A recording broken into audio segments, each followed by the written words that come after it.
Bienvenidos a un nuevo episodio del podcast Teología Hoy y Siempre. Mi nombre es Bruno. Y yo soy Gerardo. Y en este episodio número 22, ya suena cada vez más pesado el número, estamos en este tercer episodio, tercera parte, sobre el reino milenial, el reino mesiánico. Y en este episodio nos queremos concentrar y nos vamos a concentrar en los profetas, en cómo a la luz del Antiguo Testamento, específicamente de los profetas, vemos que se revela, se muestra el plan de redención de Dios y se ve este reino mesiánico que en el Nuevo Testamento, en Apocalipsis, vemos como el reino milenial. Y la importancia de esto, como lo dijimos desde el primer episodio que comenzamos esta serie de 3 episodios, es entender y hacerle justicia también al texto bíblico en primer lugar, y hacer justicia a también en cierta medida la postura teológica que entiende, a la luz del texto bíblico, un reino milenial, literal diré, y como esto no está basado en un único pasaje bíblico, que tampoco sería problemático, hay doctrinas que están basadas en un pasaje, eh, pero queremos hacer justicia al texto bíblico y ver cómo esto está a la luz de los profetas. Así que, Gerardo, a ver, comencemos pues a ver, creo que va a ser necesario siempre hacer un pequeño repaso y recuerdo a cada una de las personas que recién ve este episodio. Ujú. ¿De qué hablamos cuando hablamos del reino mesiánico, del reino milenial? Para aquellos que de repente recién han visto este episodio, no han visto los dos anteriores o lo vieron la semana pasada y obviamente no necesariamente lo tienen tan fresco. ¿Cómo resumirías nuevamente el reino mesiánico como se muestra en el texto bíblico? Excelente, Bruno. Mira, para resumir lo que ya hemos visto en los otros dos podcasts, Ujú. diríamos en primer lugar que el reino de Dios, el reino mesiánico, cuando hablamos del reino de Dios, en primer lugar pensamos en una frase que tiene varios significados. En primer lugar, existe este reino de Dios que es eterno, que funciona siempre, que no existe ningún elemento de la vida del hombre o de la creación que lo impida. De eso hay testimonio en toda la escritura, de que Dios es el Rey eterno, su reino es sempiterno, para ocupar ese tipo de palabras que casi no ocupamos ya, ¿no? Pero significa eterno, significa nadie es más supremo que Él, más importante, más alto que Él.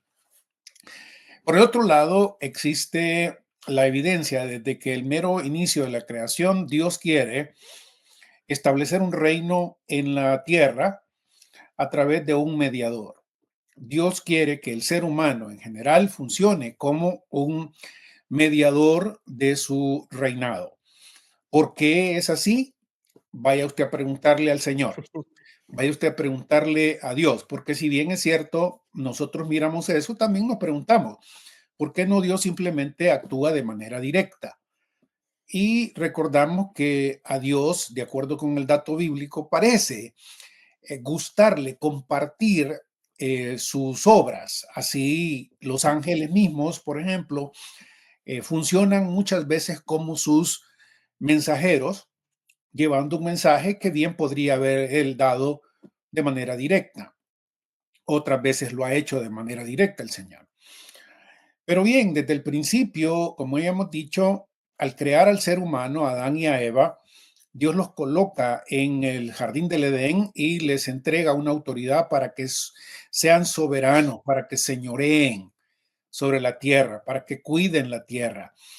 Y la idea que surge después de estudiar bien los primeros capítulos de Génesis es que Dios está en paz, está en tranquilidad y es su deseo que esto suceda, que este virrey suyo que él ha creado, el ser humano, a quien le ha entregado su imagen para que señoree, para que reine en ese sentido sobre su creación, esté juntamente con él y goce de comunión, de participación, de consultoría continua con él, ¿verdad? Como se refleja en el pasaje, los primeros dos capítulos de Génesis.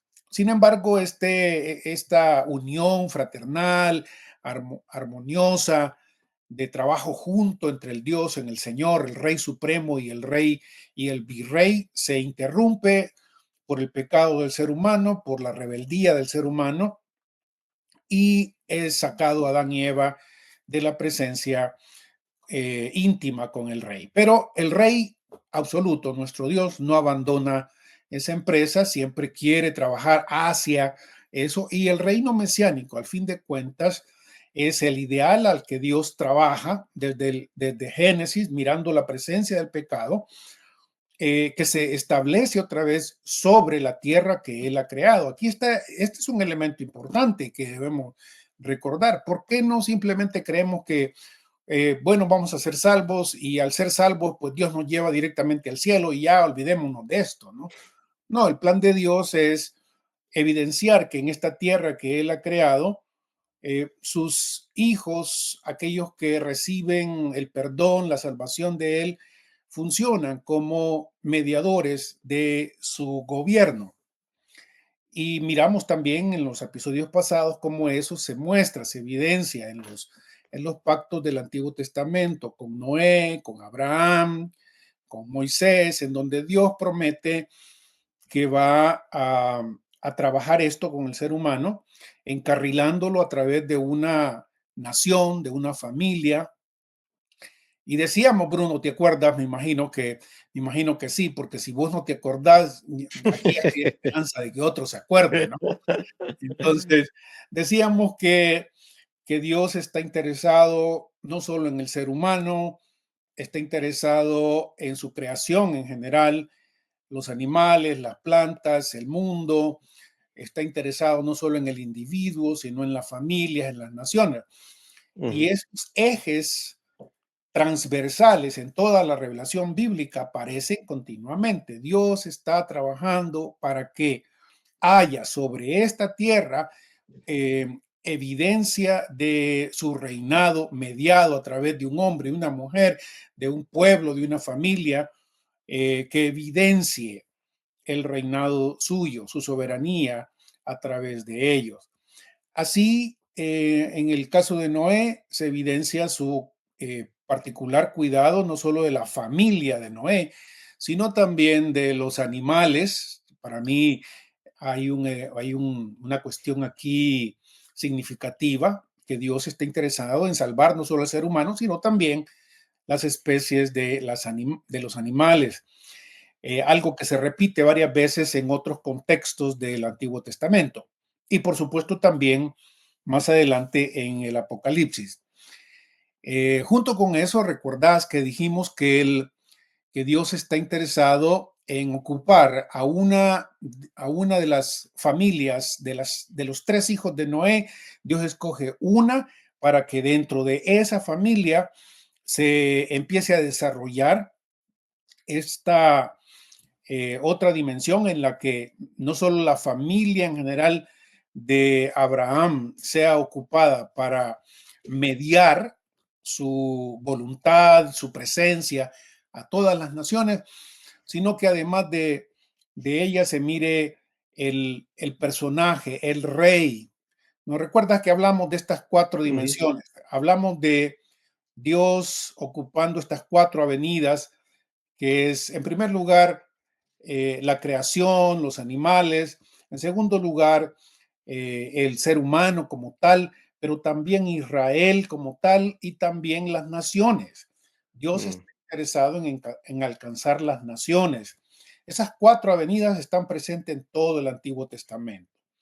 Y nos quedamos en nuestro escurrir las últimas dos veces al final del Pentateuco, ¿no es cierto? Donde Mm. miramos Ujú. esas cuatro cosas, cómo Dios va avanzando ese plan, en donde hay un Mesías, donde hay una nación que colabora, que son sacerdotes, interceden y enseñan, y también un lugar en donde se hace evidente la importancia que Dios le da a la Mm. tierra como algo importante para Dios. Ahí habíamos llegado. Sí, sí, sí, sí. Sí, así llegamos y eso es un poco el resumen. Algo que yo siempre rescato es esta mención y reiteración de Dios a través de los autores bíblicos, de mencionar las naciones, la tierra. Hay un elemento tangible que en algunas posturas teológicas parece, no quiero decir despreciarse, pero parece estimarse como secundario, entendiéndose a la luz del Nuevo Testamento como que todo cumplimiento es espiritual. Y para mí, y este es el paso interpretativo que yo no comparto, y Ujú, esto anula o deja, ¿no?, inoperativo el elemento terrenal que se menciona en el Antiguo Testamento, ¿no? O sea, no solo estamos hablando de un cumplimiento espiritual, ujú. sino que además eso anula todo eso ya deja inoperativo todo lo anterior. Em, pero bueno, no es cierto, nos habíamos quedado ahí en el Antiguo Testamento al final de Pentateuco. Y hoy día vamos a entrar a los Ujú. profetas que, solo para enmarcar un poco la conversación, algo que yo siempre me acuerdo sobre el rol de los profetas y de su importancia, que tú lo has mencionado en algunas clases, es estos profetas que dicen, o sea, que hablan literalmente de la boca de Dios, ¿no? La importancia de las palabras proféticas que dicen, Dios dice y luego el profeta habla y dice. Ese nivel de autoridad, eso es lo que es un profeta, ¿no? Entonces, la importancia de lo que los profetas afirman es central, ¿no? Y esto obviamente no en desmedro de toda la escritura como inspirada por Dios, pero simplemente para enfatizar y reenfatizar de el nivel de autoridad de las palabras de un profeta, ¿no? Porque a veces hay quienes dicen, no, pero Jesús dijo eso y los apóstoles dijeron eso, sí, pero no nos olvidemos Sí, del Antiguo Testamento y las palabras de los profetas que hablan directamente de parte de la boca de Dios, ¿no? Hablan así es. directamente de Dios. Pero bueno, Sí. eso.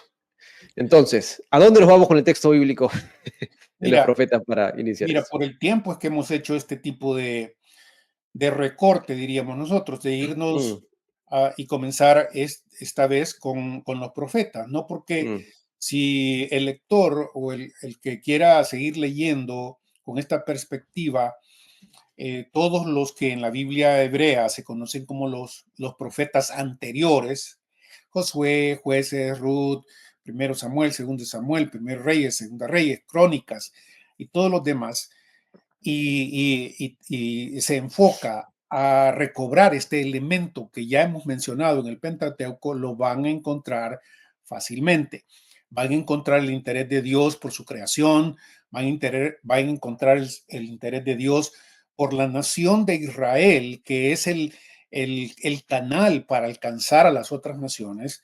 Van a encontrar el énfasis que Dios le da al Mesías, sacado de la casa de David, como aparece en segunda de Samuel capítulo 7, y luego en Salomón, y en prácticamente ese tenor se mantiene a través de todos los reyes del Antiguo Testamento. Pareciera que cada vez que un rey aparece en la historia de Israel, es como si se esperara que este rey que ahora toma el trono fuese a ser o pudiera llegar a ser el Mesías. Y por supuesto, eso se evidencia como no real cuando el último de los reyes, después de que Babilonia, Asiria y Babilonia destruye a Israel y lo lleva al exilio, evidenciaron que no había llegado el Mesías todavía. Pero ese interés de Dios por restaurar su relación con el ser humano en general, las naciones, de hacerlo a través de una familia concreta, Abraham, Israel, que sean los canales por los que él lo hace. Y dentro de Israel, el Mesías, el hijo de David, el que tiene el control, el que va a encarnar, y ahí sí literalmente, encarnar en él todo lo que el ser humano puede ser y todo lo que Dios pide del ser humano, es algo que se mantiene. Inclusive en los salmos, Bruno. mm, Estos 150 salmos están llenos de evidencia de que Dios está pensando en lo mismo. David, como tú sabes, aunque es rey, también es profeta y él mismo se identifica como profeta. los salmos de David. Hay una cantidad de salmos que los expertos conocen como los salmos de entronación, en Mm, donde proféticamente se habla del Mesías siendo entronado, dónde será entronado, cómo va a funcionar, cómo va a trabajar con Israel y con las naciones. Este Mesías, una y otra vez en el libro de los Salmos, se presenta como trayendo justicia a Israel y por supuesto también a las naciones, trayendo justicia no solo a las naciones en general, sino también a los individuos. Entonces aparece, y yo quisiera invitar a todos aquellos que nos escuchan de que trace eso a través del libro de los Salmos, cuántas veces el salmista, en salmos como por ejemplo el Salmo 2, solo por mencionar un par de ellos, el mm, Salmo 24, por ejemplo, que es un salmo precioso porque está ubicado en una triada ahí bien interesante, ¿no? El Salmo 22 es el Mesías Salvador, el Salmo 23 es el Señor que es pastor, Jehová es mi pastor, algo que el Señor Jesús también va a decir en el Nuevo Testamento. Y luego el Salmo 24, que es el rey. Jehová es mm. el rey. Levantaos puertas eternas, ¿verdad? Y entrará el rey de gloria. ¿Cuáles puertas son esas? A las que el rey David se recuerda, se hace referencia en el Salmo 24.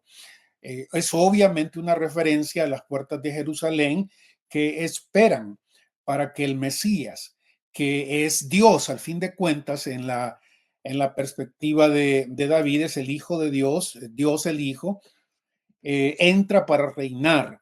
Y esto se repite una y otra vez en los salmos más complicados, que son salmos proféticos y mesiánicos, como el Salmo 22, por ejemplo. Es algo que aparecen en la bendición que Dios le da a Israel a través de su Hijo y cómo a través de este también las naciones van a Mm. mirar esto en el futuro. Entonces, otra vez, este salmo, este salto de ir desde el Deuteronomio o desde el Pentateuco hasta los profetas, lo hacemos más por cuestión de tiempo. Pero Mm, si pudiéramos trazar lo que sucede en todos estos otros libros, encontraríamos lo mismo.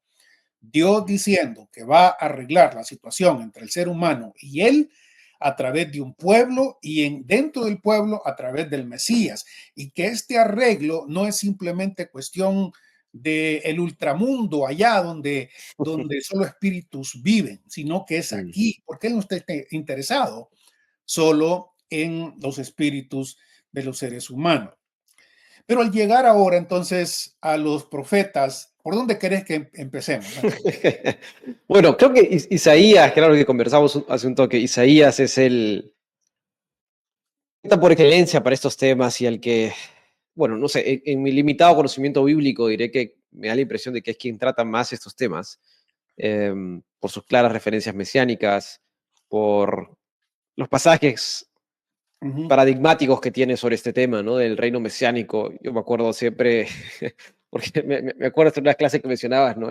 Ese pasaje que habla de los mejores fiambres y los mejores vinos, ¿no? Ajá, El elemento terrenal, pero que yo también muchas veces lo he puesto de ejemplo porque rescata ese elemento terrenal, ese elemento tangible, ese elemento físico casi ujú, de Dios y su creación, ¿no? sí, Entonces, no es que seamos almitas, ¿no? Almitas por ahí flotando en la eternidad y que el plan de Dios sea ese, sino que su plan es siempre un plan de redención, ¿no? Es lo que vemos desde el protoevangelio en Génesis 3:15.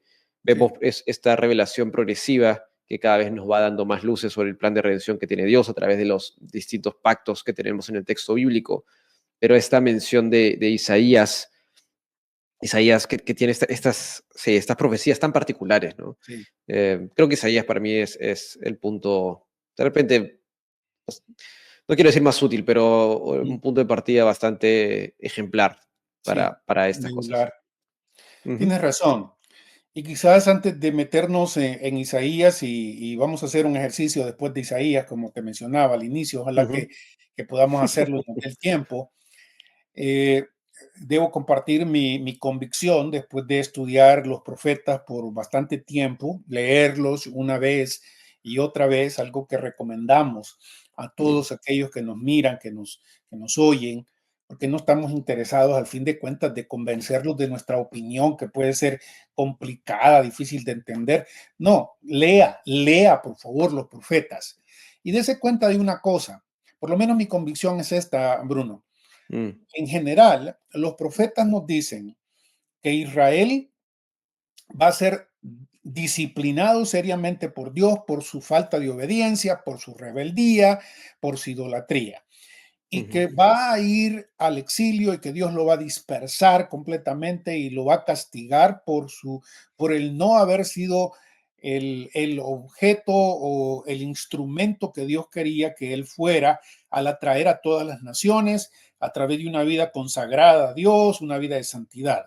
Israel va a ser disciplinado de esa forma.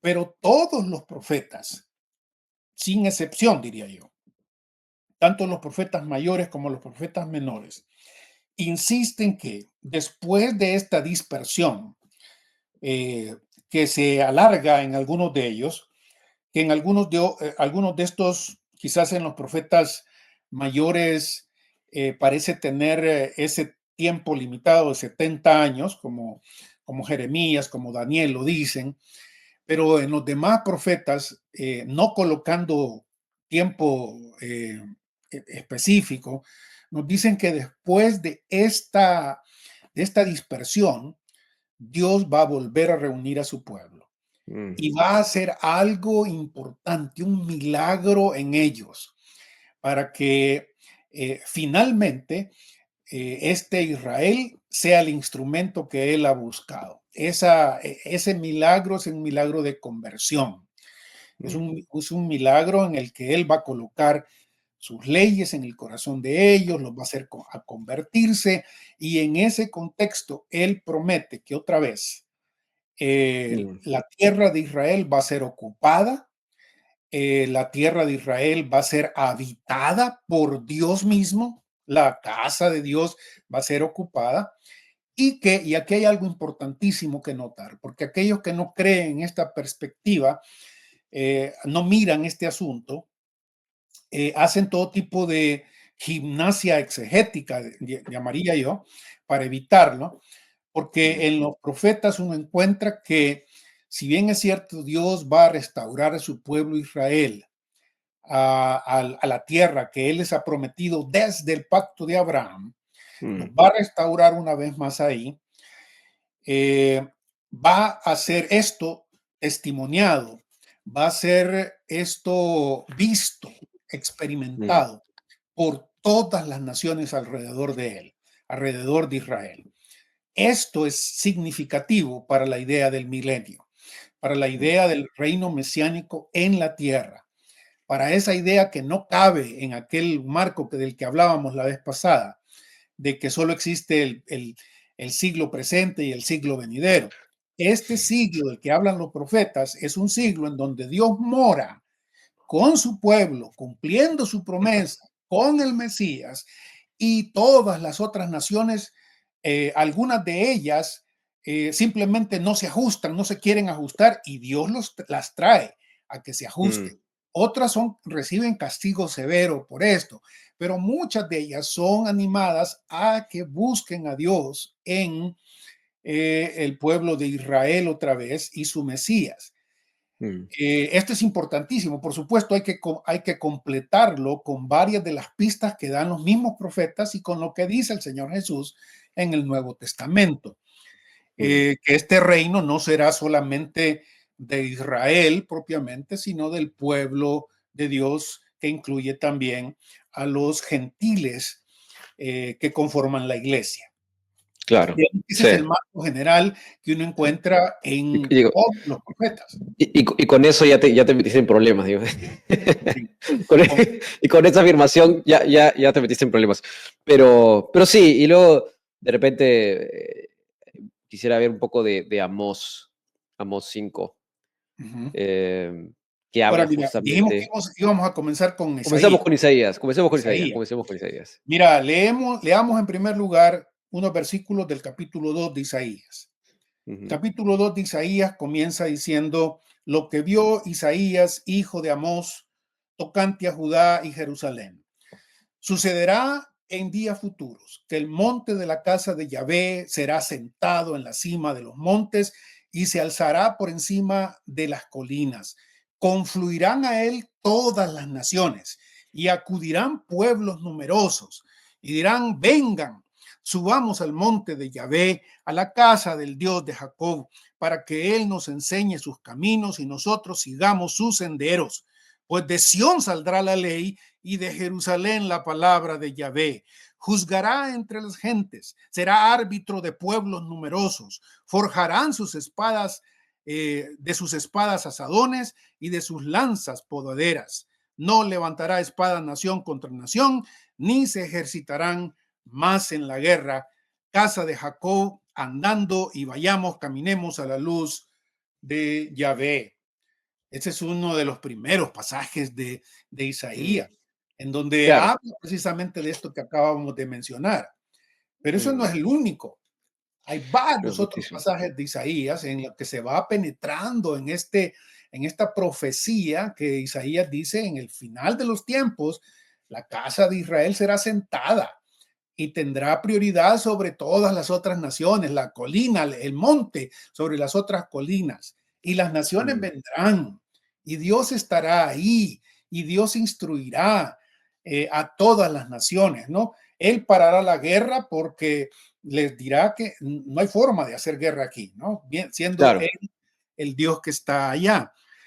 Y por supuesto, ustedes saben, Bruno, tú sabes que junto con esta profecía, Isaías es importante porque va delineando el crecimiento del entendimiento del rey del gobierno de Dios, que es el, como dice esta versión que tengo aquí, Mm, que es el germen de Yahvé, el mm, renuevo de Yahvé, que es el niño profetizado. A partir del capítulo 4 se habla de ese germen. Aquel día el germen de Yahvé será magnífico y glorioso, y el fruto de la tierra será la pres y ornato de los bien librados de Israel. mm, Pero si vamos a los pasajes más específicos y más comunes, Isaías 7, Isaías 9, sobre lo que va a hacer este rey, este germen, este renuevo que sale del tocón de Israel. Esa palabra tocón que aparece en mi versión, es ese mm, tronco que queda cuando Israel ha sido un gran árbol y ha sido podado por Dios, prácticamente quedándose como seco, ¿no? La condición de Israel hoy en día, diríamos nosotros. Pero Isaías promete que de ese tocón, de ese tronco, de eh, esa situación de este árbol prácticamente podado hasta el césped, Dios va a hacer que salga un renuevo. En el capítulo 7, otra vez, este será el Emanuel. mm, En el capítulo 9 insiste en que este será el rey de Israel. Luego, si queremos andar más adelante en el capítulo 11, este vástago del que sale mm, de este mismo lugar, saldrá un vástago del tronco de Jesse y un retoño de sus raíces, y luego reposará el espíritu de Yahvé ahí en el versículo 2. Y mira, todos estos dos versículos 2, versículo 3 los conocemos, y mm, dice el versículo 4: juzgará con justicia a los débiles y sentenciará con rectitud a los pobres de la tierra. Herirá al hombre cruel con vara de su boca, con el soplo de sus labios matará al malvado. Un pasaje interesante que más adelante va a citar el apóstol Pablo. mm, La raíz de Jesse se dice en el versículo 10. Y más adelante se dan, inclusive en este mismo capítulo 11, se dan datos de lugares, ¿no? Egipto se menciona ahí, el río se menciona ahí para mm, hablar de el río Éufrates. ujú, Eh, entonces, mira, si quisiéramos ir por todo Isaías, vamos a encontrar cómo esto se va penetrando e insistiendo que Dios traerá un día en el que va a hacer esto, restaurando Israel, haciendo ese milagro, porque Bruno, algunos de los que no creen en este asunto o que tergiversan o que hacen una caricatura de este Mm. asunto, piensan que Dios va a aceptar a Israel de la manera en que está. Y que cuando hablamos de que Dios va a restaurar a Israel, simplemente estamos pensando en que Él le va a volver a dar la fuerza al Israel que hoy conocemos. Pero Israel, Claro. Sí, sí, no, ahí o sea, que creo que es importante aclarar una cosa que le he visto en algunos comentarios, uh-huh, que es una pregunta honesta, uh-huh, es cómo definir Israel según el texto bíblico, ¿no? ¿Quién es Israel? Porque hay quienes equivocadamente, y esto sí es equivocadamente, uh-huh, creen que al nosotros decir Israel y cuando un teólogo como tú y un estudiante de teología como yo estamos hablando de Israel, nos referimos al gobierno político de Israel actualmente. Y eso no es lo que debemos entender por Israel, porque no es a lo que se refiere el texto bíblico, ¿no? Eh, a ver, yo me apoyaría diría que el texto bíblico habla de el lado del linaje, el lado hereditario de Israel, del pueblo de Israel, cuando hablamos en ese sentido, pero no sí, sé tú cómo lo... Entiendo que ese es lo que el texto bíblico nos muestra, ¿no? El lado genético, diríamos, el lado nacional, ético de Israel, ¿correcto? No, no es el gobierno actual, ¿no? sí, no, para nada. Mira, si en algo dejan claro los profetas es que seas israelita o no, el ser humano en general necesita salvación de Dios Ujú, y esa salvación viene a través de un milagro. Los ujú, israelitas que han sido rebeldes y que no se quieren ajustar a Dios y a sus normas, estos, de acuerdo a los profetas, simplemente van a ser desechos, otra vez. ujú, Y sin embargo, Dios promete siempre que va a dejar un resto, mm, a dejar un remanente que siendo de la misma, del mismo linaje de Israel, va a ser este nuevo pueblo que sí representará a Dios en el tiempo del Mesías y su reinado literal en medio del ser humano. mm. Entonces, Israel como tal no es necesariamente la nación que hoy conocemos. Habrá muchos de estos que simplemente son más seculares que cualquier secular, ¿verdad? Mm, Y que no quieren para nada, no quieren nada de Jesús y no mm. quieren nada con Moisés tampoco. Claro, pero ahí hay una distinción, ojo, o sea, una cosa es referirse, porque, a ver, tenemos el que es israelita o judío por afiliación, digamos, pero que genéticamente, étnicamente no lo es. Tenemos luego el que sí étnicamente lo es, ¿no? Que tienen apellidos que dicen, este es un apellido judío, Ujú, pero que no quiere saber nada con Jesús ni con Dios. Y luego tienes el otro que sí, y que no solo comparte y tiene el componente ético, genético, hereditario, sino que también, serán pues los judíos mesiánicos, los que creen en Jesús como Señor y Salvador. sí. Entiendo que Cuidado cuando con esa, hablamos de Israel, cuidado, cuidado con esa frase de judíos mesiánicos porque es sí, una frase tienes razón. ocupado en un montón de sentidos, Sí, ¿verdad? sí, sí, tienes razón, tienes razón. Pero ya, a ver, aclarando ese término, digamos, judíos que tiene el componente étnico, pero sí que sin embargo creen en Jesús como Señor y Salvador. Exacto. Eh, pero cuando hablamos del pueblo judío, entonces, ¿de qué estamos hablando? De básicamente el componente étnico, ¿cierto? Sí, esta nación que Ujú, desde el tiempo de Moisés se configura como una nación unida por su historia, por mm, supuesto, pero también por el elemento genético que no podemos pasar por alto. mm, Junto a eso, el que será restaurado por ese milagro que los profetas una y otra vez mencionan, por esa obra de Dios especial en el corazón de estos hombres y mujeres, en el que se convertirán a Él, aceptando al Mesías otra vez, a eso es que se le promete esta restauración, ¿no? En ese sentido. claro, Eso no hay no salvación fuera de significa, Jesucristo, ¿no? sí, eso no significa, oí esto, Bruno, eso no Mm, significa que la iglesia como tal, como les es bastante fácil eh, hacer a los que no le dan importancia al elemento histórico y genético de Israel, asocian a la iglesia con el nuevo Israel y punto. Y ahí está, Israel es la iglesia y todo y ahí está la cuestión, ahí se acaba todo. No, la escritura siempre hace una diferencia y las diferencias genéticas importan. Fíjate en el capítulo 14 de Isaías, por favor. Capítulo 14 de Isaías. Cuando se apiade Yahvé de Jacob y prefiera todavía a Israel y los haya afincado en el solar de ellos, se les juntarán extranjeros o forasteros, como quieras ya traducirlos, que serán agregados a la casa de Jacob. Aquí hay una diferencia interesante.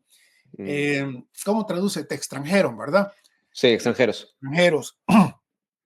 Aquí hay una pista que, aunque si bien es cierto, si uno no lee o se lee o si lee a la carrera, se va, es un parpadear aquí, ¿no? Te das cuenta que Dios está pensando también en aquellos que no son israelitas. Claro. Están pensando en aquellos que se van a unir a Israel en este sentido de recibir al Mesías. Esto es prácticamente una manera de anticipar lo que será la iglesia. Pero como decíamos en el podcast pasado, es interesante que se mantiene esa diferencia entre Israel y los extranjeros. Se unirán a Israel estos extranjeros y serán parte del pueblo del Señor.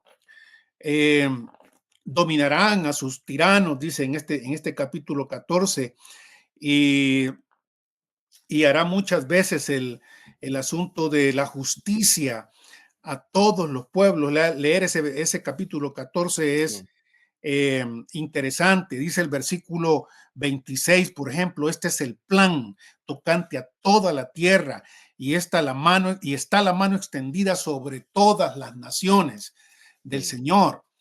Aquí hay esa dimensión de Israel, sí, y habrá extranjeros que se unan a Israel, por supuesto, pero solo el Nuevo Testamento, y es algo que debe decirse. Creo que cuando el Señor Jesucristo viene y predica el reino de los cielos y les dice a sus discípulos que existe una dimensión, una fase del reino de los cielos que en el Antiguo Testamento no se miraba claramente, tiene que ver con esto. Y lo que el apóstol Pablo dice en Efesios, ¿no? Que la iglesia como tal, compuesta de judíos que reciben al Mesías, de gentiles que reciben al Mesías. Es un misterio que en el Antiguo Testamento no se refleja completamente. Hay pistas, por supuesto que hay pistas. Y ahorita, y en algunas de estas cosas las vamos a ver. Cuando pasas revista a estos profetas, encontrarás varias veces en donde Dios ocupa palabras para designar a otras naciones con palabras tan amorosas como las palabras que ocupa para con Israel. Pero es como, otra vez, si no lees, como yo he dicho algunas veces, mantener los ojos abiertos de verdad, porque si pasas por ahí, como es típico de muchas veces cuando leemos, parpadeas y no miraste esto. Claro. Parpadeas y no miraste que Dios le dice a Israel, le dice, en aquel tiempo, en aquellos días, Egipto será mi pueblo y Siria será mi pueblo y a Israel será como tercero en esa lista. Fíjate, tremendamente. Si quieres, avancemos aquí en esto. Claro, Isaías 19. Ajá. Isaías 19, 19, 24, sí. 23. Sí, ajá. Si ahí está, se convertirán a Yahvé y él será propicio y los curará. Aquel día habrá una calzada desde Egipto hasta Siria. Vendrá Siria a Egipto y Egipto a Siria y Egipto servirá a Siria. Aquel día será Israel tercero con Egipto y Asiria, objeto de bendición en medio de la tierra. Nota esto, por favor, insisto. Pues lo bendecirá Yahvé Sabaoth de los ejércitos, diciendo, bendito sea mi pueblo Egipto, la obra de mis manos Asiria y mi heredad Israel. ¿Qué es esto? ¿Qué es mm, esto? La descripción que hace Isaías, y aquí no tenemos tiempo porque me encantaría poder ir por cada uno de estos versículos mm. haciendo lo que yo he hecho en mis Biblias, subrayando cuántas veces Dios dice esto va a suceder. En los últimos días la casa de Israel será el monte más alto y a él llegarán todas las naciones para buscar la ley de Dios, la información de Dios, y habrá algunos que no quieran, por supuesto, y a estos Dios los va a forzar. Aquí en Isaías varias veces dice, si no quieren ir, esto es algo interesante, no sé si lo pudiéramos leer, ¿no? Sí, sí, Aquel sí. que no quiera ir, no le va a llover. Así dice. Aquel que no quiera ir a Jerusalén a buscar a Dios, no le va a llover y haré que su tierra no llueva. Eso es tremendo. Casi, yo entiendo por qué algunos de estos más modernos intérpretes no quieren ver esto porque pareciera de estas películas de, ¿cómo se llama de estas películas, Bruno? Vos quizás sos ¿Cuál más es? ¿Qué películas películas? esas películas donde aparecen al inicio de la película pareciera cartoons, ¿verdad? De donde aparece el Capitán América, el Hulk y todo lo demás Ah, bueno, las de Marvel, la de los Avengers y eso. de Marvel, cabal. Ajá. Estos son datos que salen de los profetas. Es decir, Claro, estos profetas les dicen, yo voy a hacer esto. Dios puede hacerlo, por supuesto. Si creemos que Él construyó la creación, si claro. creemos que Él ha hecho lo que ha hecho a través de la Escritura, ¿por qué dudamos de que Dios pueda hacer algo como esto? Ahora, para ser justos Ujú, y con interpretaciones distintas, ujú, tomando la mejor, o sea, yo, claro, siempre intento buscar la mejor interpretación con la que ujú. estoy en desacuerdo. Porque, ok, Sí, esta es la que me ayuda también a mí a afinar, ¿no? Donde yo ujú, tengo que afinar y a sí, ver cosas que no estoy viendo. sí, Eh, Hay interpretaciones que dicen, no, obviamente Dios puede hacer lo que Él quiera, ¿no? ujú, Dios es soberano, Él puede hacer lo que a Él le plazca, sí, pero, claro, te quería traer aquí a Bavinck, ¿no? Que este nuevamente yo siempre digo, un paso interpretativo que yo no puedo dar. Con ujú, todo el respeto y gigante teológico que Bavinck es un paso que no puedo dar, ¿no? Este es el tomo 4 de su Reformed Dogmatics, que es el que ajá, tengo, una de las que tengo ahí atrás. Él dice lo siguiente, ¿no? Dice, es cierto que las imágenes futuras del Antiguo Testamento que prevalecieron son las de Sión, Jerusalén, templo, altar, sacrificio, etcétera. Pero debemos, recordar que nosotros mismos solo podemos hablar de Dios y las cosas divinas en formas terrenales. Un ujú, motivo porque Dios instituyó la adoración del Antiguo Testamento de la forma en la que lo hizo es ujú, para hablar de las cosas celestiales. El Nuevo Testamento toma este lenguaje al hablar del futuro reino de Dios en referencia a Sión y Jerusalén, al templo, al altar, profetas y sacerdotes. Todo esto es transitorio y es una analogía. O sea, sí, alguien que entiende todas estas menciones, porque claro, sería un poquito inocente decir, no, Babin no leyó bien la Biblia, ¿no? Como, sí, claro. no leyó Isaías, ¿no? Sí, no. No, Ese lo es hizo, un pero... marco, ese es un marco Sí. interpretativo y de lo que hemos hablado ya varias veces, Ujú, ujú. Bruno. Pero ahí, claro, ¿Qué a es mí lo eso, claro. qué es lo que privilegia a Bavinck? Lo celestial. Lo Ujú, celestial es lo verdadero. Lo mm, terrenal es pasajero. Eso es gnosticismo en esencia. mm. Y lo que insistimos es que la buena creación de Dios, Dios ha creado esta tierra no para hacer algo pasajero. Él la va a restituir y no la mira así el texto bíblico, ni en el Nuevo Testamento. No mira como, lo celestial es lo duradero. Lo celestial es lo que dura, la tierra no dura. La tierra es Mm, pasajera y se va a acabar y ya no vamos a ver nada más de ella.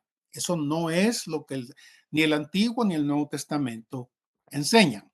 Entonces, hacer esa división más sacada del marco teórico de interpretación no es mm, correcto. claro. Si esto fuera algo, como hemos dicho varias veces, que en el Nuevo Testamento el Señor Jesús simplemente nos lo dijera, yo no tendría mayor problema en decir, ni modo, yo soy discípulo del Señor Jesús. mm, Y si Él me dice que esto se cambia, mm, porque yo no tengo la manera de mirar las cosas como Él las mira y yo quiero seguirlo a Él. mm, Pero cuando llegamos al Nuevo Testamento, el Nuevo Testamento no mira esto como simplemente algo pasajero, mm, sino como algo que permanece, algo que perdura. Entonces, si no hacemos prácticamente todo el Antiguo Testamento, solo una sombra, ¿verdad? De lo que, de lo que existe. Entonces, con todo el respeto de Babin, que en este sentido, uno tiene que decirle de dónde proviene ese marco teórico que estás ocupando para interpretar mm. el texto bíblico. Pesa más Isaías para mí que Babin, perdóname. No, por supuesto. Y no solo Isaías, porque Claro. si fuera Isaías, por eso te decía hace un ratito, hagamos un ejercicio aquí. Mm, sí. Comenzando con Isaías, vamos con Jeremías, vamos con Ujú, Ezequiel, vamos con Daniel, vamos con Oseas, vamos con mm, Joel, vamos con Amós, vamos con Sofonías, con Ageo, con Zacarías y con Malaquías, y te darás cuenta que el mismo patrón está ahí. mm, Es decir, sería totalmente impensable que Dios, después de trabajar este tipo de patrón concreto de que no, yo les estoy prometiendo que viene un tiempo en que Israel, el Israel restaurado, el Israel que milagrosamente se va a volver a mí y que yo lo voy a perdonar y que me van a buscar. Ese Israel será restaurado en la tierra y las naciones van a ver esto y las naciones van a estar, algunas de ellas dentro de su mismo, van a desesperarse y van a sentirse mal, dice. Interesantemente, más adelante en Zacarías, Zacarías 12. ¿no? Zacarías 12. ¿Sí? Se dice que las mismas naciones, veamos por dónde estás aquí. Mm. Ya te fuiste de un solo hasta casi al final, solo lo mencioné, pero, pero si te das cuenta, eh, dice Zacarías que en el futuro, dice, por ejemplo, Zacarías capítulo 8, versículo 21. Y los habitantes de una ciudad irán a la otra diciendo, vamos a aplacar a Yahvé y a visitar a Yahvé Sebaot. Yo también voy, y vendrán pueblos numerosos y naciones poderosas a visitar a Yahvé Sebaot en Jerusalén y a aplacar a Yahvé. Estoy leyendo una Biblia que traduce Jehová así, ya te diste cuenta, Ujú. ¿no? En lugar de Sí, sí, Jehová sí. traduce Yahvé.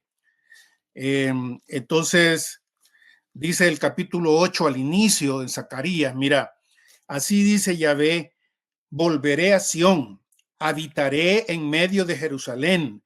Jerusalén se llamará ciudad de fidelidad y el monte de Yahvé Sebaot, monte de santidad. Así dice Yahvé Sebaot. Aún, nota esto, por favor, porque esto es lo que no, algunos de estos teólogos no quieren ver, porque aquí es obvio que no estamos hablando de la eternidad otra vez, estamos hablando Mm, todavía de un tiempo en el que hay muerte, en el que todavía podemos hablar de viejitos, ¿verdad? mm, Dice el versículo 4, así dice Yahvé Sebaot, aún se sentarán viejos y viejas en las plazas de Jerusalén. Me gusta cómo traduce esto, porque manda con Bien. cuentos, se sentarán viejos y viejas, ¿verdad? Con sus bastones en las plazas de Jerusalén, cada cual con su bastón en la mano, de tan viejos que se harán. Las Mm, plazas de la ciudad se llenarán de muchachos y muchachas que jugarán en sus plazas. Así dice Yahvé Sebaot. Y si en aquellos días esto parece imposible, el resto, y aquí está esa palabrita del que mm, hablamos, el remanente, el resto de este pueblo, también yo he de juzgar lo imposible. ¿A ustedes les parece que esto es imposible? mm, También yo lo he de juzgar imposible. Yo, el que estoy hablando, Yahvé Sebaot. Así dice Yahvé Sebaot. voy a salvar a mi pueblo y traerlo del oriente, del país donde se pone el sol, voy a traerlos para que moren en medio de Jerusalén. Ellos serán mi pueblo y yo seré su Dios con fidelidad y con justicia. Este es el patrón. Aquí estamos ya con Zacarías y Mm, estamos leyendo prácticamente lo mismo que te dijo Isaías, ¿no? mm. Eh, Vamos a ver, vos me sacaste de una sola vez hasta, hasta Hasta Zacarías, Zacarías. pero No, estábamos en Isaías 19. estamos en Isaías 19. Ujú, Am, Ahorita si vas hasta el 25, que es el que te gusta, que me dijiste, am, lees en el versículo 6 que mm, dice, hará Yahvé Sebaot a todos los pueblos. Noten eso, por favor. mm. A todos, aquí está otra pista, no solo se trata de Israel, a todos los pueblos en este monte. ¿En cuál monte? Lee atrás, se da cuenta que Mm. es Jerusalén.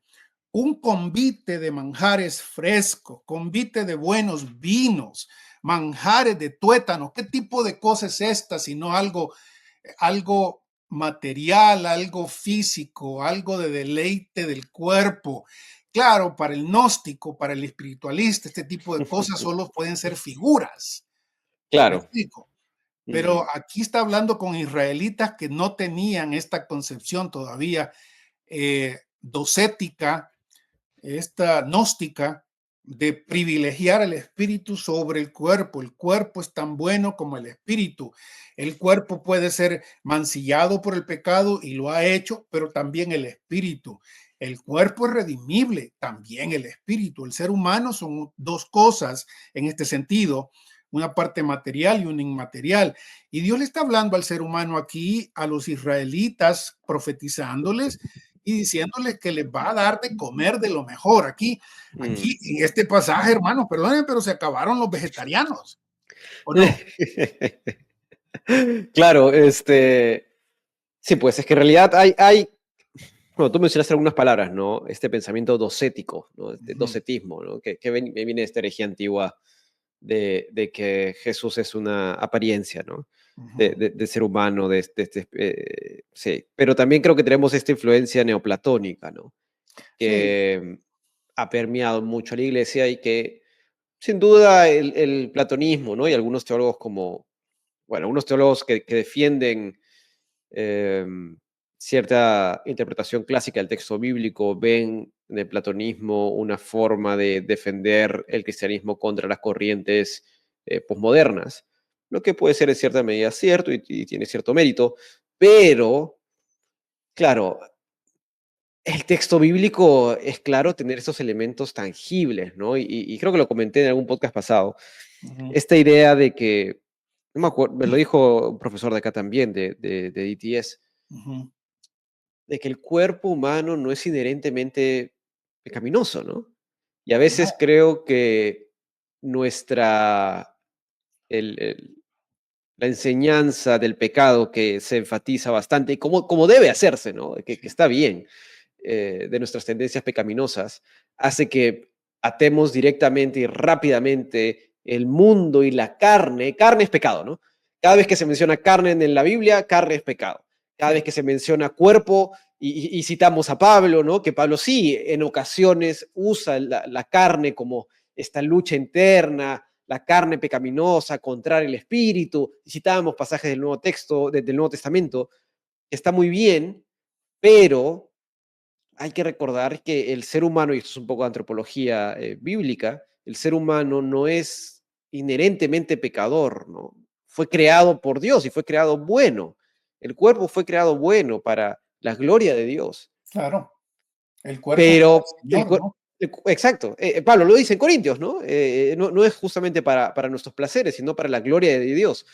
Entonces, esta noción de que todo lo material necesariamente, y también lo he escuchado mucho, esta idea de que hay un pueblo, ¿no? Y que por lo tanto hay cierta distinción entre pueblo e iglesia, es algo que se resiste mucho, Ujú, porque sea que se vea a un Dios injusto o que hace cierta distinción, y está visto que se cita el pasaje, ¿no? De Dios no hace distinción de personas, y claro, con eso se justifica, claro, pero el texto bíblico nos dice otra cosa, ¿no? Nos dice, claro.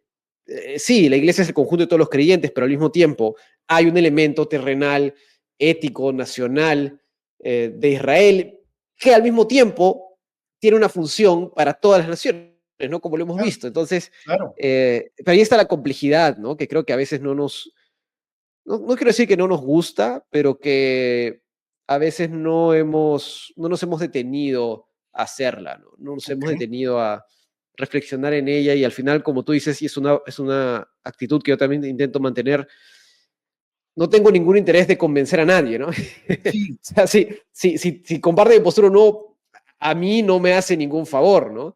Pero es simplemente el intento de hacerle justicia al texto bíblico. claro. Es básicamente eso. Ahora mira, Bruno, otra vez en esto de lo que algunos hacen esta diferencia, otra vez como que tienen cierto tipo de prejuicio sobre el hecho de que Dios haya escogido a un pueblo, no para que ellos sean los únicos recipientes de su gracia. Hemos insistido que cuando uno lee a fondo el Antiguo Testamento, te das cuenta que Israel es el canal por el cual Dios quiere alcanzar a los demás a través de su testimonio y además a través por medio de ellos en su carne, como dice el apóstol Pablo en Romanos 9, a través de ellos, según la carne, vino Cristo, el cual es Dios sobre todas las cosas.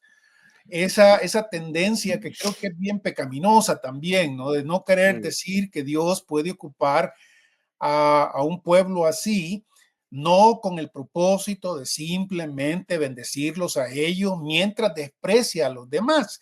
Es algo que también se niega constantemente aquí en el Antiguo Testamento. Mira este capítulo en donde estamos, Isaías 25. mm, Hablamos de esa reunión enorme que Dios ha planeado para todos los pueblos. Dice este versículo, este capítulo 25, versículo 6 en adelante. Hará Yahvé Sebaot a todos los pueblos en este monte un convite de manjares frescos. Y luego dice en este versículo 7, eh, vinos depurados. Consumirá en este monte el velo que cubre a todos los pueblos. En otras versiones dice, le quitará el velo mm, que tienen todos estos pueblos, ¿no? Todos los pueblos. Aquí podrán ver la realidad de lo que Dios perseguía con todos los pueblos. Consumirá la muerte definitivamente, dice aquí. mm. Entonces, esta idea de que, Dios no pudo haber, ayer estaba medio mirando un asunto ahí de YouTube de un fulanito hablando de por qué Dios no mandó a Jesús a los chinos, ¿no? A los japoneses, por ejemplo. Y dice, no, Ya, que lo mandó con los judíos. Si lo hubiera mandado con los japoneses, ahorita la pregunta sería, ¿por qué lo mandó con los japoneses? ¿Me entendés? Si lo claro, hubiera mandado con nosotros, digamos, si al fin de cuentas hubiera hecho esta historia que hizo con Israel, la hubiera hecho con cualquier otro pueblo, nosotros siempre estaríamos pensando, ¿y por qué ellos y no a nosotros?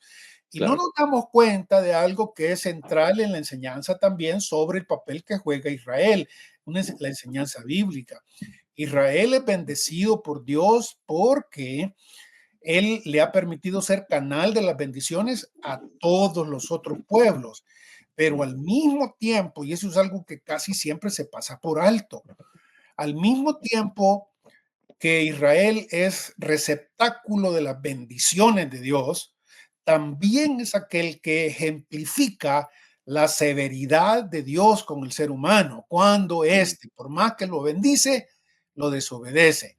Y mm, ninguno de nosotros, honestamente, si nos ponemos a pensar, podemos a razonar lo que se nos cuenta en la escritura, quisiéramos pasar por lo que Israel ha pasado a través de estos 2000 años después del Señor Jesús, solamente, ya no se diga lo pasado, no, ya no mm, se diga lo que sucedió con Asiria y lo que sucedió con Egipto y lo que sucedió con Babilonia, no, porque Israel en este sentido, como ya lo dije la vez pasada, es una especie de escaparate, una especie de vitrina, en donde por un lado puedes ver la gracia, la bondad de Dios con el ser humano, pero por el otro lado mirar también la severidad, lo estricto que es Dios, lo santo que es Dios, que es el argumento que Pablo ocupa en Romanos capítulo 11, donde nos dice a los gentiles, nos dice, cuidado, te portes igual que Israel, ¿verdad? Porque mm, ya sabes que por la bondad de Él estás donde estás. Y mm, si eh, la manera testaruda que Israel ocupó ha causado que tú entres, cuidado con ser testarudo también, no va a ser que mm, no pienses que simplemente porque ya te alcanzó los últimos tiempos, Dios no te va a tratar severamente también. mm, Eso es algo que deberíamos tener en mente cuando pensamos que es un privilegio para Israel estar. Sí, es un privilegio, pero también es una responsabilidad que ha pagado con creces el pueblo de Israel y todavía le falta, déjame mm, decirte, de acuerdo con lo que el mismo texto dice y los 144,000 de el tiempo de Apocalipsis nos dicen. mm. Por cierto, alguna vez tenemos que hablar de eso. Sí, Eh, sí, sí, tocaba hacer varias este teorías de quiénes son esos 144,000, por ejemplo. 21 episodios cada uno de un capítulo de Apocalipsis. Este, Cabal. Bueno, mira, este, si quieres seguir con, aquí son 60, ¿cuántos capítulos son de 66 capítulos de Isaías? sí. Eh, y muchos de ellos, yo quizás es el libro que tengo más subrayado Mm, de mi estudio, y encuentro una y otra vez diciéndonos lo mismo, ¿verdad? Sucederá mm, que en aquel momento de parte de Jehová Sebaot será visitada con trueno, estrépido y estruendo y todo lo demás. Y luego todo lo que todo lo que viene después a partir del capítulo 42 de Isaías, donde empieza a hablar mm, Dios del siervo de Dios, ¿no? El siervo de Dios que a veces parece ser Israel mismo y a veces ser alguien diferente, que sabemos nosotros que es el Señor Jesús. Dios mm, va a hacer algo en el futuro, les dice Isaías, para arreglar el asunto de tu pecado. mm, Y después de arreglar ese asunto de tu pecado, te va a hacer volver y te va a hacer, te va a restaurar a tu tierra. Y en esa tu tierra, les dice Isaías otra vez, entonces funcionarás como Dios quiere que funcionara desde un inicio. mm, Entonces los pueblos te van a decir, vamos a ver allá donde está Israel, el pueblo de Dios. Aquí obviamente no puede ocupar otro lenguaje en el Antiguo Testamento. En el Nuevo Testamento encontramos que junto con Israel nosotros también estaremos presentes en el milenio, ayudando a el gobierno de Dios durante ese tiempo. ¿Cuál será el trabajo que cada uno de nosotros tomemos como parte de ese ministerio? Yo no te lo puedo decir, el texto no nos dice, pero que sí estaremos ahí, creo que Pablo lo deja claro, ¿no? Al decir que vamos a gobernar el mundo también. ¿Cómo se puede gobernar el mundo si no estás en el mundo? mm. Claro, ¿Mm?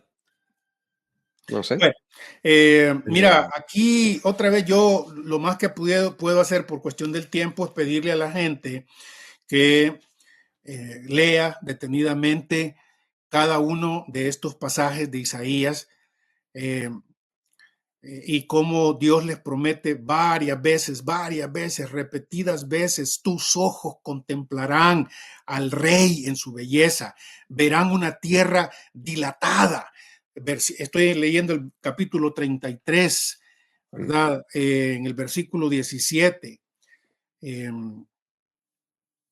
Eh, y esto por ejemplo, el capítulo 32, mm, al fin será derramado desde arriba sobre nosotros el Espíritu, se hará la estepa un vergel y el vergel será considerado como selva, reposará en la estepa la equidad y la justicia, morará en el vergel, el producto de la justicia será la paz, el fruto de la equidad una seguridad perpetua y habitará a mi pueblo en albergue de paz, en moradas seguras y en posadas tranquilas. La selva será abatida y la ciudad hundida. Dichosos ustedes que sembrarán todas las corrientes y dejarán sueltos el buey y el burro de tantos de estos pasajes es que se mm, saca la conclusión de que este tiempo del reinado mesiánico terreno del Señor Jesucristo será un tiempo extendido, será un tiempo de prosperidad para animales, para selva, para árboles, para fruta, para vegetación, productivo, pero tremendamente productivo. Hay algunos de estos pasajes que hablan de que la tierra dará su fruto como fue planeado, no será costoso, de que la tierra produzca el fruto que el hombre necesita para su alimentación. Hay tantos pasajes aquí al final de esta parte de Isaías. Oí esto, por favor, capítulo 35, hablando de lo que el Señor Jesús testimonia también, ¿no? De que con Él viene todo esto, con Él empieza esto, dice el capítulo mm, 35, que el desierto y el sequedad se alegren, regocíjese la estepa y florezca como flor, estalle en flor y se regocije hasta lanzar gritos de júbilo. Esto es lo que Pablo dice en Romanos capítulo 8 también. La mm, gloria del Líbano le ha sido dada. El esplendor del Carmelo, del Sarón, se verá la gloria de Yahvé, el esplendor de nuestro Dios. Fortalezcan las manos débiles, afiancen las rodillas vacilantes. Esto es un texto que cita en Hebreos, ¿no? Digan a los de corazón intranquilo, ánimo, no teman. Miren que su Dios viene, vengador, es la recompensa de Dios. Él vendrá y los salvará a ustedes, les está diciendo a los israelitas. Entonces se despegarán los ojos de los ciegos y las orejas de los sordos se abrirán. Entonces saltará el cojo como ciervo y la lengua del mudo lanzará gritos de júbilo, pues serán alumbradas en el desierto aguas y torrentes en la estepa. Se trocará la tierra abrasada en estanque y el país árido en manantial de aguas. En la guarida donde moraban los chacales, verdeará la caña y el papiro. Habrá allí una senda y un camino, vía sacra se le llamará. Una descripción mm, bien terrena y bien conocida por los israelitas, ¿no? Al final de este versículo 10 dice, los rescatados la recorrerán, los redimidos de Yahvé volverán, entrarán en Sión entre aclamaciones y habrá alegría eterna sobre sus cabezas. Regocijo y alegría los acompañarán. Adiós, penas y suspiros, ¿verdad? mm, Esta descripción otra vez se mantiene con ese. Tienes que hacer mucho, sinceramente. Solo alguien que viene con un sistema externo a Isaías puede ver que esto sea simplemente un símbolo de algo espiritual, otra vez. mm, Símbolo de algo espiritual que nada claro. tiene que ver con la creación, nada tiene que ver con la tierra, nada tiene que ver con las condiciones eh, que vivimos aquí, ¿no? Mm, Lo mismo comienza en el capítulo 42, mira otra vez, hablando del siervo, aquí comienzan los cantos del siervo. He aquí mi siervo a quien yo sostengo, mi elegido, en quien se complace mi alma, he puesto mi espíritu sobre él, dictará ley a quienes, a las naciones, otra vez. mm, Esto es lo que insisto, ¿no? Este tiempo extendido del rey Jesús para nosotros, funcionando en la tierra, no solo para Israel, ni es solo para la iglesia en ese sentido, es una ley que va para las naciones. Dice versículo 4, no desmayará ni se quebrará hasta implantar en la tierra el derecho y a su instrucción entenderán las islas como los lugares más lejanos, la instrucción del Mesías, ¿verdad? Versículo 6, yo Yahvé te he llamado en justicia, te tomé de la mano, te formé, te he destinado a ser alianza del pueblo y luz de las gentes. Otra vez, este contexto de ser luz a las naciones, a las gentes, aparece aquí y es algo que la misma iglesia comparte más adelante, esto de ser luz, instrumento para traer este mensaje. para sacar del calabozo al preso. Este es un pasaje que el Señor Jesús ocupa en el Sermón del Monte y también ocupa en Lucas capítulo 4. Nuevas que anuncio, dice en el versículo 9. Haré andar a los ciegos por un camino que no conocían, versículo 16. Versículo 18, sordos oigan, ciegos miren y vean, por más que han visto no han hecho caso, y en cárceles han sido encerrados. Un pasaje que tiene que ver mucho con lo que el Señor trata de probar, el Señor Jesús trata de probarle a Israel, que Él es el que va a hacer esto en el futuro. Israel simplemente no le cree. Avancemos. Mira, yo no sé si querés gastar todo el tiempo en Isaías. No, podemos hacer otra. Solo te quería preguntar cómo responderías a. Yo tengo una respuesta, pero quisiera escuchar la tuya.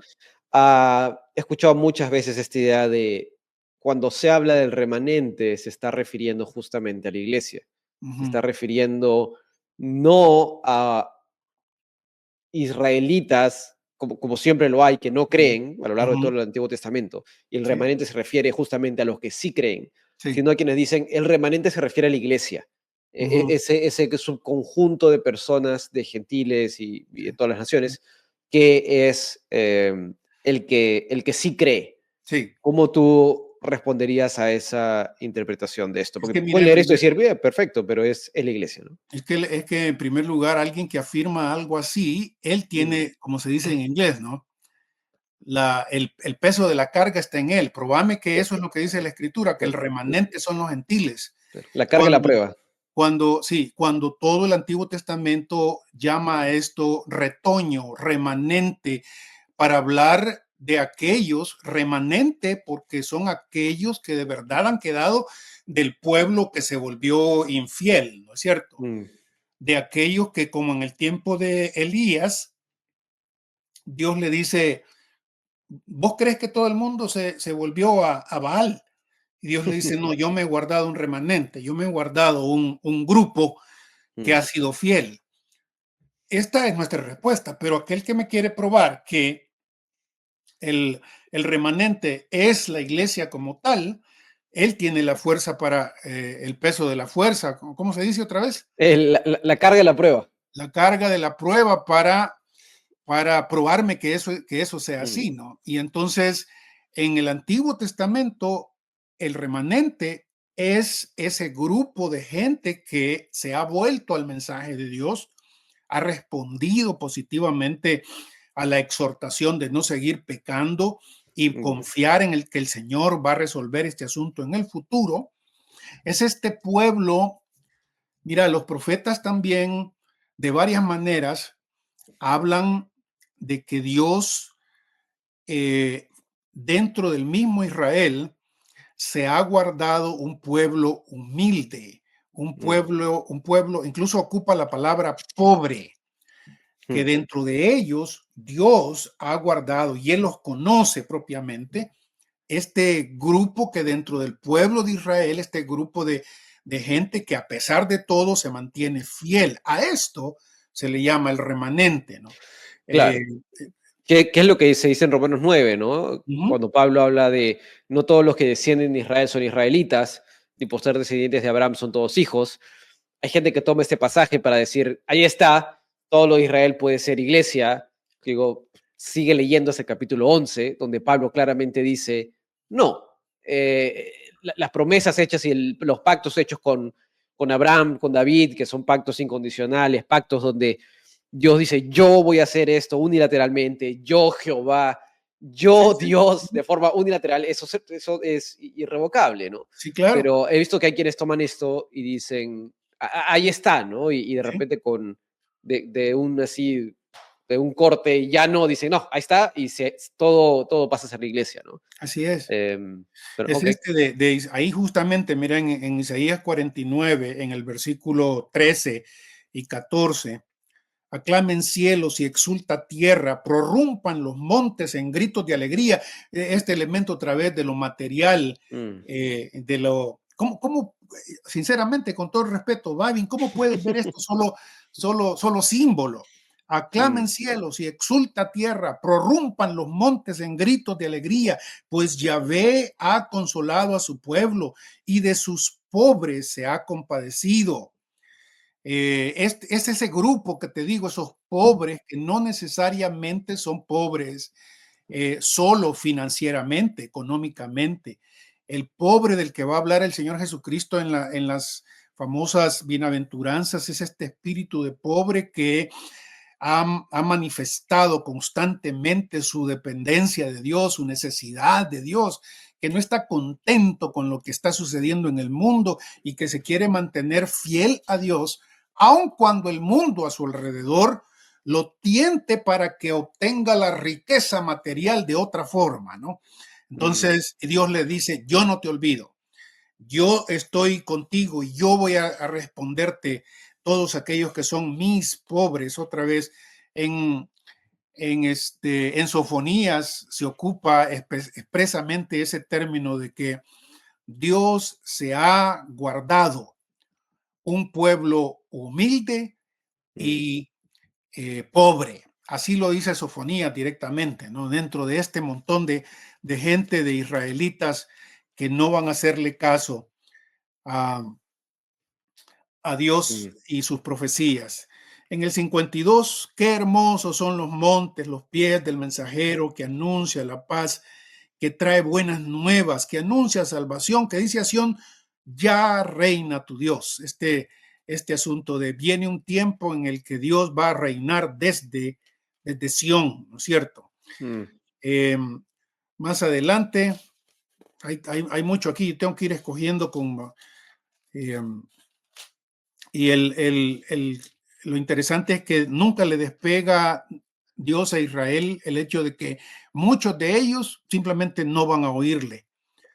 Ah, Eh, claro, eso siempre se mantiene. Que también es otro elemento que veo recurrentemente, que lo comentaste un poco, ¿no? Que la gente uh-huh, cree que por mantener la identidad de pueblo de Israel, esto implica que Dios puede salvar sin fe en Jesucristo, ¿no? uh-huh, Es, no, entonces ya, ¿qué interesa creer, ¿no? Simplemente interesa Israel. No, o sea, la Biblia expresamente, uh-huh, Dios expresamente dice que hay un arrepentimiento, que va a haber un arrepentimiento y una fe genuina, esta uh-huh, ley en los corazones, este restablecimiento de cierto grupo de israelitas que por su identidad como israelitas van a mirar al unigénito, ¿no? Y van a llorar y se van a lamentar y lo van a reconocer finalmente. Entonces, claro, que no se malentienda que el identificar y el mantener y respetar lo que el Antiguo Testamento nos dice de Israel como pueblo uh-huh, implica uh-huh, que existe salvación fuera de la obra salvífica de Jesús como Señor y Salvador, ¿no? Su gran claro, redentora. Eso claro, no, una cosa no quita la otra, ¿no? no.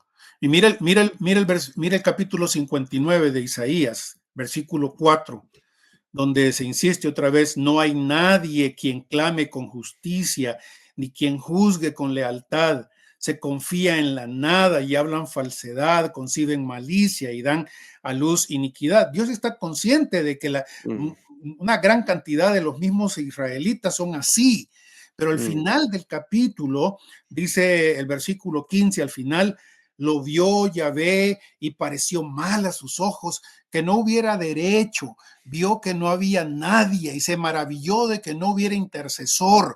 Entonces lo salvó su brazo y su justicia lo sostuvo. Esto que los profetas anuncian es, yo tengo que hacer algo con el pecado de ustedes. mm, Esto que tengo que hacer, nadie más lo puede hacer. Nadie mm, más lo puede hacer, porque esta es la realidad del ser humano. Voy a hacer algo, y aquí estamos en el mero centro, Bruno, de los cantos del siervo. mm, Acabamos de pasar por 53, ¿no? ujú, 53, el canto del siervo, donde se habla del Mesías sufriente, del siervo sufriente. Y al final del versículo, de este capítulo 59, dice el versículo 20, vendrá a Sión para rescatar a aquellos de Jacob que se conviertan de su rebeldía. mm, Aquí está más claro no se puede. Es decir, él va a hacer algo con el pecado de Israel y aquellos que se conviertan de su rebeldía van a ser salvos. Oráculo mm, de Yahvé, palabra de Yahvé. Eh, esa alianza, versículo 21, cuanto a mí, esta es la alianza con ellos, dice Yahvé, mi espíritu que ha venido sobre ti y mis palabras que he puesto en tus labios no caerán de tu boca, ni en la boca de tu descendencia, ni de la boca de los de descendencia de tu descendencia, dice Yahvé, desde ahora y para siempre, insistiendo que esto es seguro, que así va a ser. Luego el esplendor de Jerusalén en el capítulo 60, que se habla de cómo van a regresar estos que se conviertan al Señor. Dice en este capítulo 60, versículo 3, caminarán las naciones a la luz y los reyes al resplendor de tu alborada, hablando de Israel. Alza los ojos en torno y mira. Este es otra vez el elemento crítico que creo que si alguien no entiende esto, no puede entender por qué se necesita que haya un reino mesiánico terrenal, porque Dios lo ha prometido así, donde haya gente que busque a Dios, porque Israel, siendo restaurado, se convertirá en lo que Dios desde un inicio quería que fuese, que jalara a las naciones. Y que lo hiciera a través del testimonio, ¿no? Y que fuera el que informara a las naciones de la obra de Dios. ¿Quiénes son estos? El versículo 8. ¿Quiénes son estos que como nube vuelan, como palomas a sus palomares?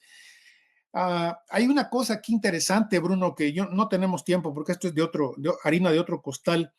Pero en el Antiguo Testamento se ocupa tantas veces esta metáfora de los siervos del Señor volando, como en este versículo 8, saliendo como palomas a encontrar a su Señor. Algo que por lo menos al inicio me da la impresión que está relacionado con lo que el Nuevo Testamento habla de el arrebatamiento de la iglesia, ¿no? Este versículo 8. Aquí está, mira, versículo 11, abiertas estarán tus puertas de continuo, ni de día ni de noche se cerrarán para dejar entrar a ti las riquezas de las naciones. Versículo 12, pues la nación y el reino que no se sometan a ti perecerán. Esas naciones serán arruinadas por completo. ¿Qué hubo? Aquí, esto no es lo eterno. Aquí hay todavía pecado, hay rebeldía, y hay gente que va a morir en pecado. Porque alguien podría decir, claro, esto se refiere a la condenación eterna, ¿no? Sí, pero claro, sería un poco difícil, habría que extraer esto de todo su contexto, ¿no? Sí. Se habla de muros, de que reyes sirven, de naciones, hay la gloria del Líbano, ¿no? Sí, hay muchos elementos terrenales. Si seguís leyendo otra vez en el capítulo 61, sigue el mismo asunto. En el versículo 6 dice, y ustedes serán llamados sacerdotes de Yahvé. Si estás en la eternidad, ¿por qué llamarte sacerdotes de Yahvé otra vez? Ministros de nuestro Dios se los llamará. La riqueza de las naciones comerán y en su gloria lo sucederán, por cuanto su vergüenza había sido doble y en lugar de afrenta, gritos de regocijo fueron su herencia. Y ahora mira en el versículo 9, será conocida en las naciones su raza y sus vástagos entre los pueblos. Todos los que los vean reconocerán que son raza bendita de Yahvé. ¿Qué más? O sea, decime, yo le pregunto a un milenarista, o sea, si las cosas no son como vos, si fueran ¿qué otro tipo de pruebas querés? Claro. En este sentido, ¿cómo te lo diría Dios si no querés aceptar esto? Claro. No, Yo veo este énfasis en... Hay muchos, ¿no? Que hay algunas interpretaciones y yo lo he dicho abiertamente, ¿no? Simplemente no respeto porque me parecen muy escasas, pero algunas de las que respeto tienen varias aproximaciones, ¿no? Una es la aproximación tipológica, ¿no? Diciendo, esto es tipología y se cumple en Cristo, ¿no? Lo mencionaba un poco la vez pasada que digo, ok, sí, pero no anula lo anterior, y algunas cosas, pero no como un embudo donde metes todo y es todo en Cristo y el resto deja de ser relevante. Eso, Sí, nuevamente, es un paso interpretativo que yo no me veo dando nunca, pero entiendo que eso es lo más sofisticado que existe, ¿no? Es decir, todo esto es claro, pero igual llegas a alegorizar o a... Bueno, la forma más carismática no es la palabra, más, como dicen, charitable en inglés, ujú, ¿no? Un poquito más buena, se le ha ujú. escuchado a Spiegel, que él dice, los amilenaristas entienden que esto se cumple de forma ampliada. Es la forma más, más educada que le he escuchado a una Sí, persona decir en desacuerdo con la postura, ¿no? Él dice, sí, a ver, cada vez que tenemos esto, dice, ok, si no quieres decir que se alegoriza, dices que se cumple de forma ampliada, ¿no? Pero en el fondo lo que estás diciendo es que todas estas menciones de naciones se amplían al punto, diría yo, donde se borran las definiciones. Si vemos una definición de nación, de muro, de pueblo, ok, se amplifica. ¿A qué grado se amplifica? Ah, no, es que ahora es ampliado en todo. Ok, ¿en dónde pero dice eso? entonces borraste las definiciones. Sí, sí, bueno, es verdad. ¿Dónde dice eso? No. ¿En dónde dice eso? Ni en el Nuevo Testamento encontrás ese tipo de... Esta es una hermenéutica impuesta al Mm, texto bíblico, ¿verdad? Que debe tener su base. mm, Si el texto lo dice, yo tantas veces que lo he repetido, si el mm, texto lo dice, si Jesús dice todo lo que salió antes de mí, es simplemente figura de mí, ¿verdad? O mm, del pueblo de Dios. Ni Pablo, ni Jesús, ni los apóstoles hacen eso. mm. Ampliado, sí, quizás tienes razón en decir que quizás sea una afirmación quizás bastante irénica para no buscar más confrontación, Claro. pero en realidad es más que eso. En realidad Mm. es un quererle negar, y como vos y yo no somos muy irénicos, que digamos, es quererle negar la fuerza que tienen los pasajes del Antiguo Testamento. Mm, Este, que los desharíamos de ellos si tuviéramos evidencia en el Nuevo Testamento que así son, que así claro. es, ¿verdad?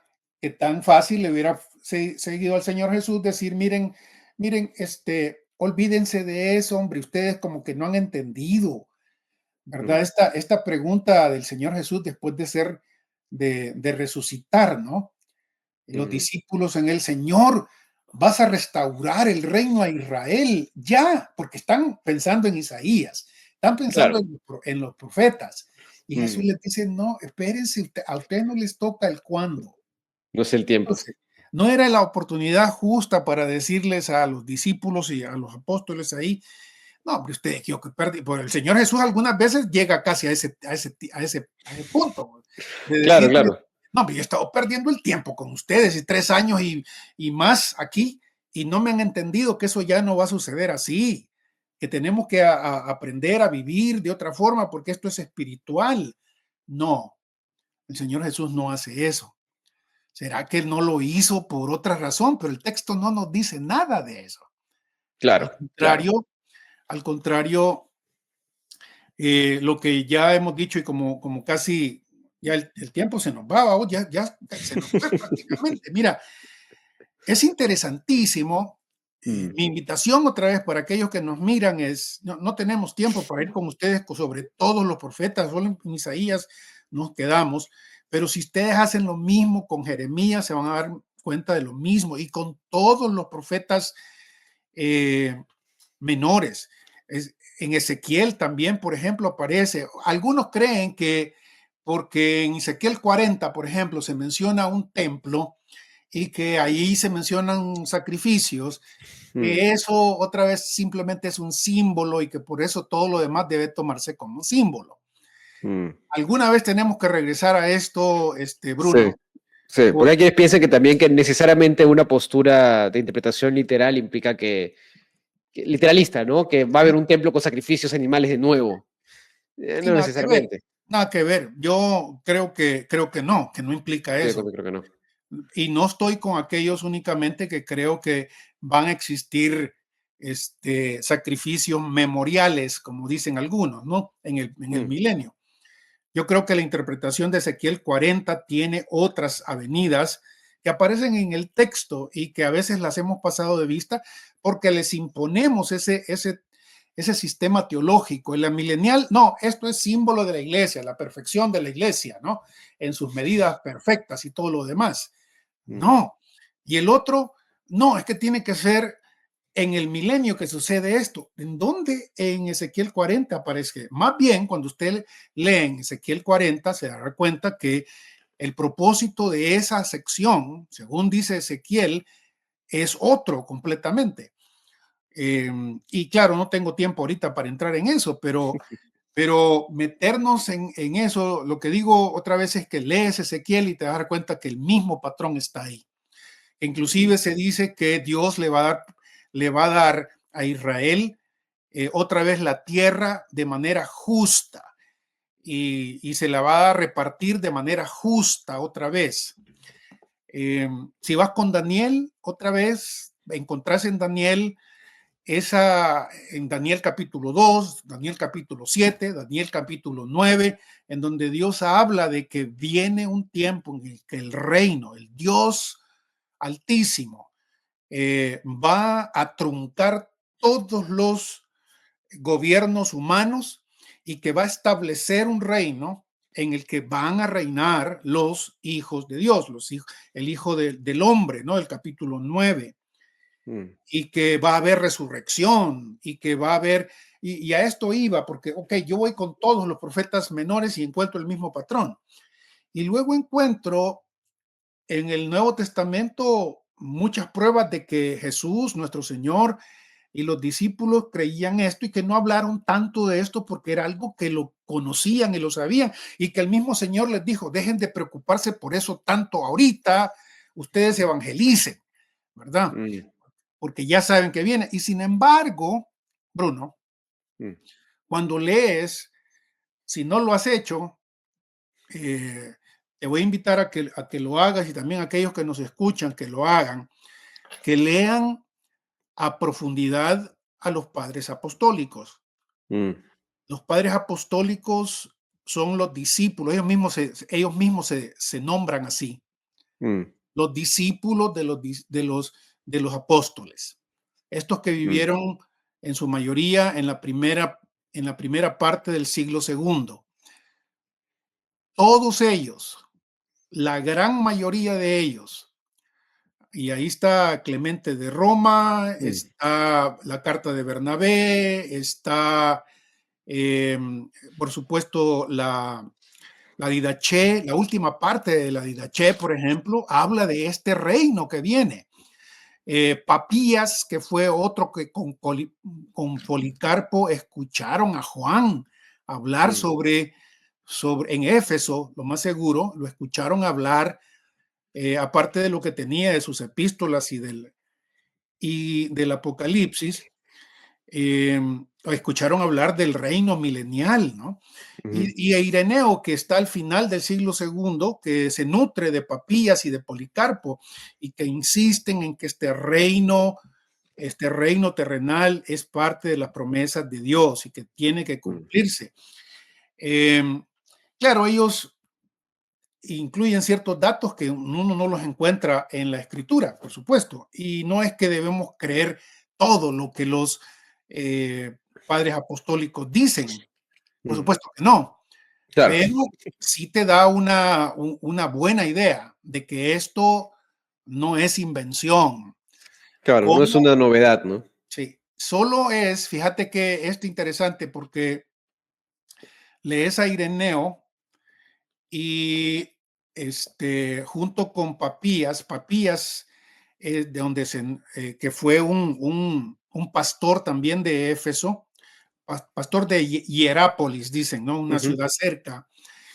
Y habla de que esta idea de que existe el paraíso, la ciudad y el cielo, a mí me parece interesante esto ya para ir terminando, porque es algo que no encuentro en la escritura tan delineado, pero Papías dice que existe el paraíso. El paraíso para él es este reino terrenal del Señor Jesús en toda la tierra, renovada, reconstruida, con sus hijos, con todos los demás.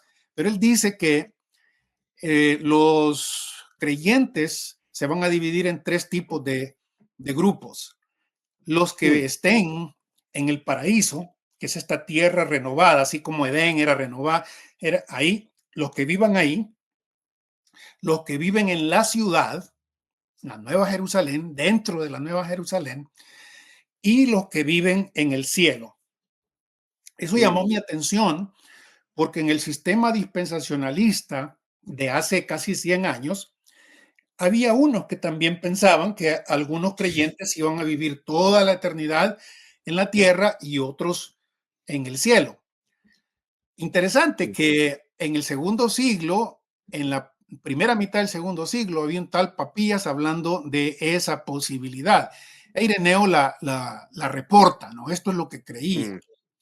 Esto no va a cambiar sino hasta la aparición de Eusebio en el siglo IV prácticamente, en donde se mira con cierto desdén a los primeros padres apostólicos porque se les considera demasiado influidos por la teología judía. Y obviamente ustedes recordarán, recordará Bruno, que es en este entonces donde ya, por supuesto, el cristianismo es la religión oficial del Imperio Romano, en donde la perspectiva de muchos teólogos ha cambiado. Sí, sí, está aquí trayendo el libro de Spiegel, que justo, ya lo perdí, pero que tiene un cuadrito sobre, que ya lo mencionaste tú, ¿no? De los padres apostólicos, que quienes todos, hasta el segundo siglo, creo que hay dos que son la excepción, todo el resto tiene una postura de un milenio, aquí está, tiene una postura de un milenio literal, ¿no? Barnabás en el siglo I, en el siglo II, Papías de Herápolis, Justino Mártir, Apolinario, que no es el Apolinario de la herejía, Ireneo de León, y si vamos al siglo III, está Tertuliano, Hipólito, Comodiano, Victorino y Nepo, asumo en español. Mientras que el de la milenial está solo Clemente de Alejandría, que Alejandría justamente tiene estos temas con la interpretación alegórica. Y de ahí nos vamos al tercer siglo ya, ¿no? Donde está Orígenes, que también es de Alejandría y también tiene este tema con interpretación alegórica. Cayo de Roma y Dionisio también de Alejandría.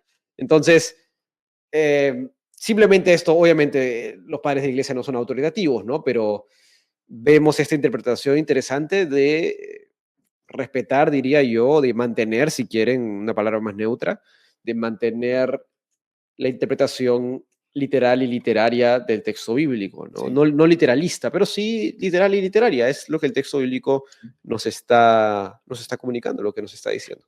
El caso de Ireneo, del que habla bastante Spiegel ahí, es interesante porque él de manera precisa te dice en el capítulo, en el libro 5 de su Contra Herejías, el último libro, el libro 5, donde habla del milenio precisamente y donde insiste que estas profecías no se deben interpretar espiritualmente. Así comienza varios de sus, no se debe interpretar espiritualmente. Más adelante, esto es algo que se va a desdeñar, otra vez por este tipo de interpretación alegórica, espiritualista. Entonces, mira, Bruno, a nosotros ahorita lo único que nos faltaría quizás para más adelante podemos hablar de cómo el Señor Jesús recibe esta enseñanza de los profetas, porque el Señor Jesús es un conocedor de los profetas, pues por supuesto, y su enseñanza va de la mano con esto. Lo único es que él va a agregar algo en el cumplimiento de la profecía, que como ya he anticipado varias veces, Jesús dice que existía cierta información que en el Antiguo Testamento no se sabía sobre el reino, los misterios del reino. Y para ponerlo de manera así resumida y de manera concreta, los misterios del reino es que anuncian que existe una fase del reino de los cielos que comienza con él, porque se identifica al rey, se prueba que él es el rey, pero que en su misericordia Dios ha dado más tiempo para que el reino este escatológico final del reino de los cielos, del reino milenial, aparezca, ¿no? Nunca el Señor Jesús abandona esa idea del reino mesiánico como tal, siempre sigue hablando de que viene el reino mesiánico, de que el juicio viene como parte de la, siempre habla del Hijo del Hombre cuando vendrá y se sentará en su trono de gloria, por ejemplo. Esto está ahí, nunca lo desvaloriza ni lo cancela. Sí, siempre dice, le dice a sus discípulos, tengo que comunicarles que en el Antiguo Testamento no se decía mucho sobre esto, un reino, una etapa del reino de los cielos en la que ustedes deben trabajar y predicar el Evangelio. Hay más tiempo. El año, como dice Lucas 4, ¿no? El año de la gracia de Dios, el año agradable de Dios, todavía dándole tiempo tanto a Israel como a las naciones para que lo busquen. Sí, sí. Un tema sin duda extenso, pero fascinante y creo que importante y que requiere tomar ciertas decisiones, ¿no? En algún momento hay que tomar ciertas decisiones interpretativas. Y como y para cerrar, creo que es recordarle a la gente y recordarle a todos nuestros hermanos en Cristo que vayamos al texto bíblico, ¿no? Vayamos al texto bíblico, busquemos entenderlo en la profundidad que lo requiere y respetando lo que el texto bíblico dice, ¿no? Yo también, a lo largo del crecimiento de mi vida espiritual, he ido afinando y cambiando ciertos entendimientos que tomaba como tácitos muchas veces, pero que obviamente nunca lo era. O sea, no eran neutros, ¿no? Sino que venían con cierta carga, ¿no? Y simplemente era la forma como yo siempre lo había entendido y lo dije, no, mira, que hay algo más, ¿no? O hay algo distinto, ¿no? Y ese es el trabajo justamente del texto bíblico, de redarguir, de instruir, de corregir, que creo que hay que hacer. Así que, bueno, hasta ahí. Gracias, como siempre, a cada uno de ustedes, a todos los que ven esto en YouTube. También está en Spotify, como siempre. Denle like, suscríbanse, como siempre, que eso ayuda a seguir difundiendo los episodios. Así que, gracias y bendiciones.